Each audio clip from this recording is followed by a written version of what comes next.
ডাকসু নির্বাচনের পর সবথেকে বেশি প্রয়োজন হচ্ছে আমার কাছে মনে হয় আর একটা ডাকসু নির্বাচনের জন্য প্রস্তুতি নেওয়া। আমি হাজী মোহাম্মদ মুহসিন হল সংসদে জিএস পদপ্রার্থী হিসেবে নির্বাচন করছি এইবার। কারণ আমরা জানি ঢাকা বিশ্ববিদ্যালয়ের ইতিহাসে ডাকসু একবার হয়েছে তো আরেকবার হওয়াটা খুব দুষ্কর হয়ে যায়, যেটা আমরা আমাদের শিক্ষার্থীদের প্রাণের দাবি।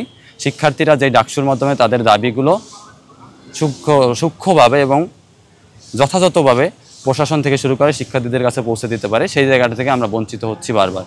তো এরপরে যে মূল বিষয়টা হচ্ছে সেটা হচ্ছে যে আরেকটা ডাকসু পাওয়া, এবং এর সাথে সাথেই যে প্যানেল থেকে যদি কেউ জিতে ওঠে, জয়ী হয় বা স্বতন্ত্র থেকে জয়ী হয়, আমার কাছে মনে হয় যে শিক্ষার্থীদের তাদের প্রতি যা করা উচিত, তাদের কোনো রাজনৈতিক চিন্তা ব্যতি রেখে শিক্ষার্থীদের জন্য যে কাজগুলো কল্যাণমূলক হয়, বিশেষ করে গবেষণা ক্ষেত্রে আমাদের আপনি যদি দেখেন যে ঢাকা ইউনিভার্সিটির শিক্ষার্থীদের একটা ইকোনমিকভাবে অর্থনৈতিকভাবে তাদেরকে মোটামুটি জিম্মি করার মতো অবস্থা, কারণ আমাদের রাষ্ট্র আমাদেরকে সমান সুযোগ বা সঠিক সুযোগটা দিতে পারে না।